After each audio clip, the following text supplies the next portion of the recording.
Hello everyone, তো এটা হলো কি শেয়ার ব্লগ TV9 বাংলা ঘরের বায়োস্কোপ অ্যাওয়ার্ড 2024। তো 2024-এর ব্লগ আমি 2025-এ দিচ্ছি। আমি 2024 ডিসেম্বরে গেছিলাম, তো আমি সেটার ব্লগ 2025-এ দিচ্ছি, কেন কি আমার এক্সাম চলছিল, প্লাস আমার টেস্ট ছিল, প্লাস আমার ঘর শিফটিং ছিল, মানে মানে আমরা শিফটিং করেছি, তো সেই সব পুরোটা মিলে একদমই টাইম হয়ে ওঠেনি। তো আমাদেরকে টাইম দেওয়া হয়েছিল আমরা যেন 4টের আগে পৌঁছে যাই, বাট আমরা পৌঁছেছি 4টের পরে। ঠিক আছে, 4:10-15 হয়ে গেছিলো, বাট তখনও কিন্তু শুটিং স্টার্ট হয়নি। আমরা একদম গিয়ে বসে শুরু থেকে শেষ অবধি দেখতে পেরেছি। আমরা প্রথমে ওপর দিকটাতে চলে গেছিলাম, তার জন্য এটা ওপর থেকে দেখতে পাচ্ছ।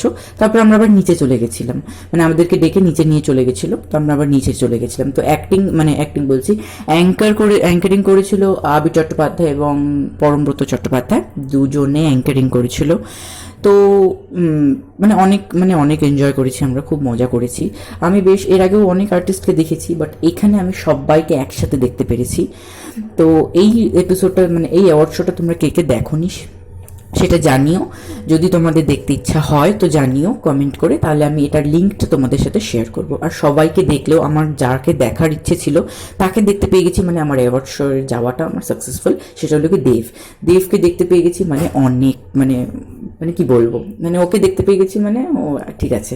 আমি গিয়ে তো ভাবিনি যে ও আসবে, তো গিয়ে দেখতে পেয়ে গেছি, আই এম ভেরি হ্যাপি। তো ইমন চক্রবর্তী গান করছিল, মধুবন্তী বাগদি ছিল, আরও অনেক আর্টিস্ট ছিল। স্টার জলসা, জি বাংলা, সান বাংলা, প্রতিটা চ্যানেলের সবাই ছিল। যারা বেস্ট অ্যাক্টিং করেছে তাদেরকে অ্যাওয়ার্ড দেওয়া হয়েছে।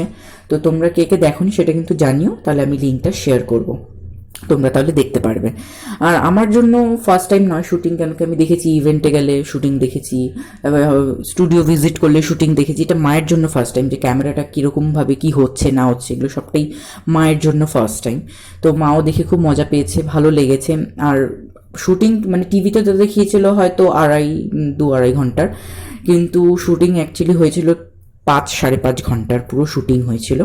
আর ইমন চক্রবর্তী এমন একটা গান করছিল যেটা খুবই ভালো। ইমন চক্রবর্তী গানও আমার খুব ভালো লাগে, বাট যে কটা গান করছিল খুবই ভালো, আমার ফেভারিট গানগুলোই করছিল। তো তোমরা কে কে দেখতে চাও একদমই কিন্তু জানিও, আমি অবশ্যই সেই লিঙ্কটা তোমাদের সাথে শেয়ার করব, ঠিক আছে? তো আমাদের তো 4টের আগে বাট শুটিং শুরু হয়েছে কিন্তু প্রায় 5টা-5:30টার সময় শুটিং শুরু হয়ে গেছে। আমাদের বেরোতে অনেকটা লেট হয়ে গেছিলো, প্রায় আমরা বাড়ি পৌঁছেছিলাম 11:30টার সময় বাড়ি পৌঁছেছিলাম। পরদিনকে আমার আবার টেস্ট ছিল, কিন্তু হ্যাঁ সেই টেস্টের রেজাল্ট খুবই ভালো হয়েছিল, যে আমার রেজাল্ট অলরেডি বেরিয়ে গেছে, বাট মাধ্যমিকেরটা এখনও বেরোয়নি।